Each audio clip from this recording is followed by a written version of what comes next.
কাতারের কাছ থেকে একটি বোয়িং 747 উড়োজাহাজ গ্রহণ করেছে যুক্তরাষ্ট্রের প্রতিরক্ষা দপ্তর বা পেন্টাগন।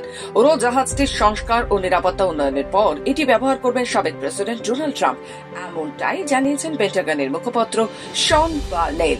বুধবার দেওয়া এক বিবৃতিতে তিনি বলেন, সব সরকারি নিয়ম অনুসরণ করে প্রতিরক্ষা মন্ত্রী পিট হেগসেট উড়োজাহাজটি গ্রহণ করেছেন। এখন এটিকে প্রেসিডেন্টের পরিবহনের উপযোগী করে গড়ে তোলা হবে। তবে বিষয়টি নিয়ে আইনগত ও রাজনৈতিক বিতর্ক শুরু হয়েছে।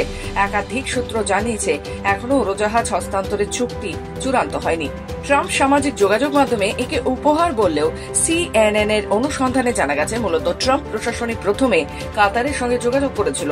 এ বিষয়ে কাতারের প্রধানমন্ত্রী মোহাম্মদ বিন আবুল রহমান আল থানি বলেন, এটি দু দেশের প্রতিরক্ষা বিভাগের মধ্যে একটি স্বচ্ছ ও আইনি লেনদেন। পেন্টাগনের কর্মকর্তারা জানান, বিমানের নিরাপত্তা ও যোগাযোগ ব্যবস্থা সংযোজনের কাজ শেষ হতে 2 বছরের মতো সময় লাগতে পারে, যা খরচা বাড়িয়ে দিতে পারে প্রকৃত মূল্যের চেয়ে বেশি।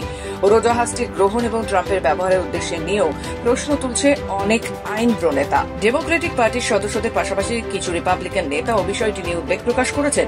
এয়ারফোর্স ওয়ানের বিকল্প হিসেবে ট্রাম্পের নিজস্ব উড়োজাহাজ ব্যবহারের পরিকল্পনা কতটা আইনসঙ্গত ও নিরাপদ তা নিয়ে এখন বিতর্কের কেন্দ্রে পেন্টাগন ও হোয়াইট হাউস। ব্যুরো রিপোর্ট, খবর বাংলা।